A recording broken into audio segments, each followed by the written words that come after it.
back, everybody. So today we have a slightly different episode.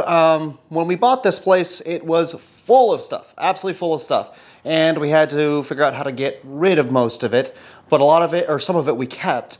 So we want to show you guys some of the random treasures that we found here today. So I'm here with Kim, and let's get at it. Hey y'all, so like Caleb said, we're going to be showing you a small portion of the things we decided to keep out of the house from the previous owner. When he left a bunch of stuff here, we gave most of it away. So a couple of my favorite things, definitely all of the silver items that were left. So we've got all these little coffee and tea presenter things. As far as we can tell, they all say sterling on them, so we know that they're plated. Yeah. Got some like little gravy boat dude, a little cream pitcher. This says it's a saucier. So, Le Petit Saucier? Le Petit Saucier. So I'm not totally sure what that is. That's from the 80s. I don't know. I don't know. Maybe it has something to do with the fondue set. Who knows? This, I believe, is for keeping on your stovetop and keeping like kosher salt in. So you can just use a little scoopy and put some in there.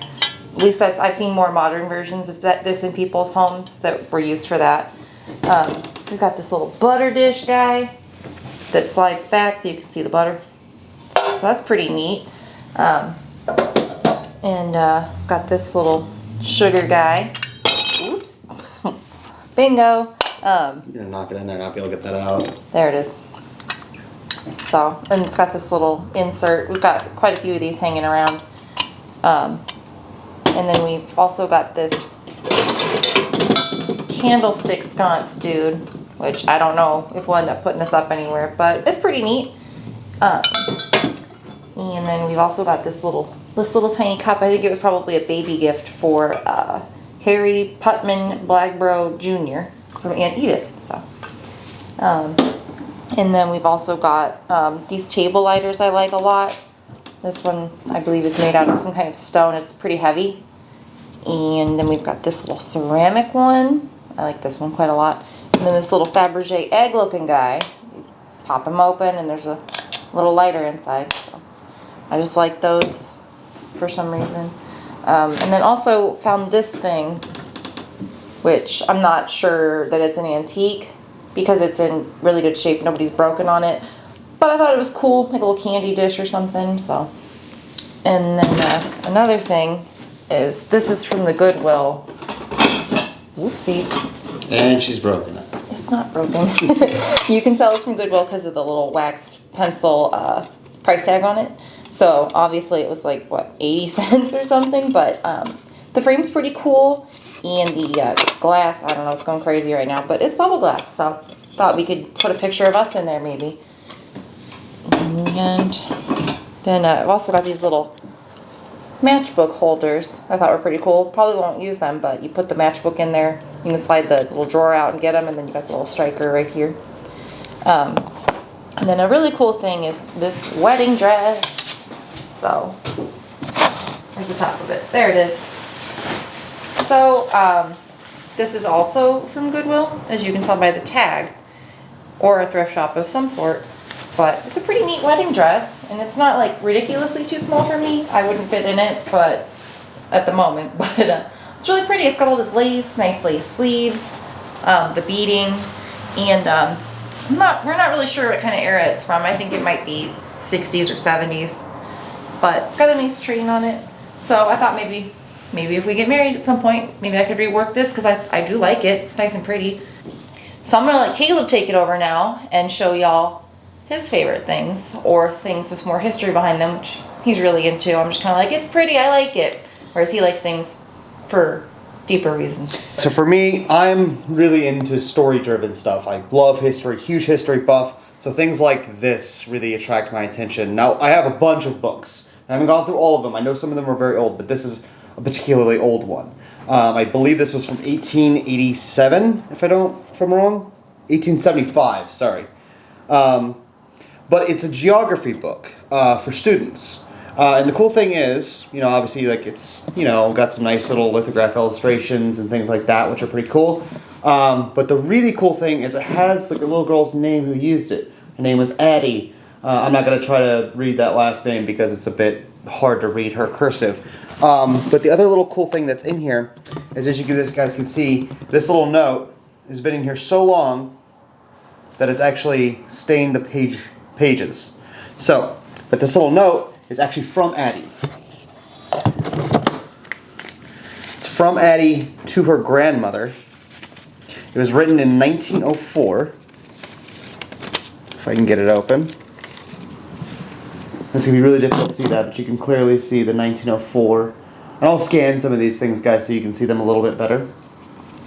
But I think that's really awesome. Also in the back, I believe we have some of her homework. So, more leaves of pages here.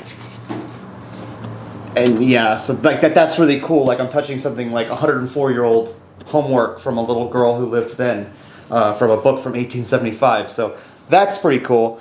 So this is a marriage license from 1920 from John, again, cursive for me, from John from St. Louis and Elizabeth Gardner from Iowa. So it's an Iowa marriage license from 1920, which is interesting. These names don't match anything else we found in the house, so I don't know why it's here, but it's nice. It's leather bound. This extremely goofy item. I don't know what it's from. I don't know what it's for, but it's pretty awesome. It just says Champion Duplicator, which you can go 1,000 ways with. But it's awesome. It's intricate. Got the nice gold on it. Got a good patina. I don't know what I'm going to do with it, but it's probably going to end up on the wall somewhere here in the library because I think it's funny. On to more of the historical artifacts I found. There's an entire box by a name, from one guy, and it's a bunch of stuff. He was really into model airplanes, so I have a lot of model airplane plans from the 40s and 50s. I have sketches of his. But I think some of the most impactful thing is I have a bunch of letters that he wrote his mom when he was in the Western Front in World War II. So, for instance, let's just open this one. This is from November 12th, 1945, from France. You know, see, Dear Mom and Pop, I am feeling fine. Again, I'm gonna have, it's gonna, you know, they're kind of hard to read because it's kind of scribbly, but I have well over a dozen of these. And I think this is cool. It's a piece of history. I mean, may or may not be significant, but I like this stuff. I like the stories. They're what really gets me. We also have, there was a lady that was writing him from New Jersey. Her name was Margaret. Here is Margaret. See, love Margaret down there. This was in his affairs, his personal affairs. Why this stuff was in the house, I don't know. It's not addressed to this address. Yeah, let me clarify that. Like, nothing here is from the Browns, or at least that we can approximate. It's not from the Browns. I have seen nothing from the second family either, which was the Yenemans, who owned the house from 1915 to 1965. Nothing from them either that we can assume is theirs anyways. But yeah, see, all these notes, all these letters are all from World War II. Wherever he was stationed. Which I think is really cool. Like, you know, you just don't find very many things like that. A bus pass from his sister, actually, from the 1946. And there's actually a couple behind it too. She had to get a new one weekly, it appeared. So, yeah, I mean, again, nothing that's really worth anything, but that's really cool. Oh, I forgot to mention this little beagle box. It's just a little trinket box with a beagle on top. You have to go further out, or it won't focus. So found this little beagle box. It's just a little trinket box, but one of our dogs is mostly beagle, so I thought that was really cute. For anybody who's interested in pinup, I found a bunch of old pinup postcards, I guess, from Earl Moran. So just various goofy things in various conditions, but I think they're pretty cool. Again, it's just era, and I kind of like the decay and age on them. So, a few of the smaller things. Postcards, we've got books galore. This is, back to the war stuff. We have a medal here from the Pacific Theater. I don't know if they're related because it seems all the notes are from the Western Front, but on the Eastern Front, this is a medal awarded to somebody in the U.S. military. Sorry, I'm trying to get it to focus. Hey, they're focused. It's from the Asiatic Pacific Campaign. And it says here 1941 to 1945. It's got the eagle on it, United States of America. Why this is here, I don't know. It doesn't have a name on it. No, yeah, nothing. Came from the U.S. Mint, that's what the box says, but I don't know anything about it. This is a coin from the 1934 Chicago World's Fair. Again, why it ended up here, I don't know. Chicago Century of Progress. So, rather big coin, as you can see. Mm-hmm. Yeah, just random thing. I'll stick it on the table here. Oh yeah, I mean more antique books. I have boxes of these guys, so if you can imagine, like, my library, for the most part, is going to have a lot of books like this. Now, I have a lot of my own personal books, full of art and different things, and of course, they're way more colorful than books like this, but I think these will look really cool in the library as well, to have at least one of the shelves completely full with antique books. So we do have an entire box over here full of antique wallpaper fragments. Now, I'd like to flip through it for you guys, but I have to be very careful because this stuff is extremely delicate. As you can see, here's like a border. This stuff is really pretty here, I think. That's almost more East Lake, like we would be going for style-wise. Or maybe slightly Nouveau as well. Just random clippings and photos. This is where those postcards came from, by the way, those pinups. They're in this box. I don't know, Lassie maybe. That's cute. I don't know what those monks are up to, but it's no good, I'm sure. So yeah, again, just random things, but it's good to have, you know, things like this, because you can, if I needed a piece of paper printed like that, I could make it. So that's good to have. Back to the World War II vet, this is some of his personal fares. He's got 3 or 4 boxes like this. And so I haven't had a chance to go through everything yet, so there'll be more to come as far as his story, because I literally have, I can understand things about him because I have a lot of pieces of his life, like life insurance policies, receipts from, you know, car part places and stuff, and it's really crazy how you can piece together, you know, things about people through all these different little pieces that we have. So guys, I want to take you through the rooms really quickly so I can show you some of the other items I didn't feel like moving in there because, again, we have a lot. So this room kind of has become the default storage room at the moment, although there are pieces other places. So you can see here's an entire thing full of books. Again, I don't know how old they are, how new they are, how, you know, these don't look terribly old, but I bet there's some older stuff down there. So, you know, again, great for the library. Even if they're not that old, they'll look pretty good. You got with things like this. This is an old Dayton scale of some sort. I'm assuming by the way it looks 20s, 30s maybe. Again, more old books. Crates and crates of books, frames, photos. The sofa was in here. These sofas over here were in here. That one, I'm not sure about that one. But this one's actually cool. It's an old wicker one. And as, I mean, I know you guys have already seen it, but these are some of the chairs, some of the furniture we've had here. That's the stuff that was all found, or that was left here. Unlike this guy. This is the only piece of furniture that we brought in, is the pump organ. It is actually not a piano, it's a pump organ.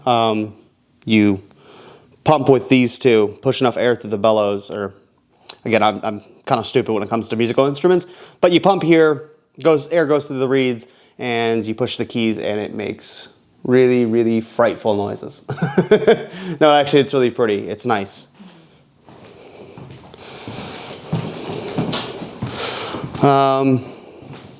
Again, with the furniture, you know, like these chairs, again, I don't know how much of this is necessarily staying. Like this big yellow guy is probably going to find a new home. I love this chair, but it just needs to be cleaned. Kim has declared that she loves that chair, so I suppose it's staying. There's this little stool here, which I imagine is something you'd have maybe towards the front if you wanted to pop your shoes off, or I don't know, again, guessing, guys. This couch we know is actually particularly old. Ignore the racks on it, but it's actually really beautifully carved. And underneath this, you can actually see this is horsehair under here. Maybe it's really difficult to see that, but I'll pull a little bit out, but you can see it's, there we go, there it's focusing.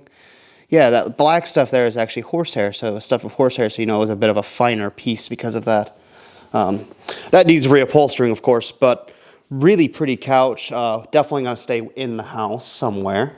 This guy here is actually our refrigerator we're planning on using. It is a 20s, 30s GE monitor top refrigerator. That's the door. I don't actually have the hardware for the door. That's why it's sitting next to it. But the enamel on it is almost in perfect condition. And this big guy here is actually the motor. It's upside down. So this is actually the freezer right here, which if you guys have a mini fridge, it's about the size of this here. You get the old GE logo on it. So that's pretty cool. We're hoping to get that back working and functional. And then I know everybody keeps asking, what's under the stairs, what's under the stairs? Well, that's actually where we've been keeping most of this stuff. As you can see, there's more in here. Books. A lot of this here is actually those model airplane plans.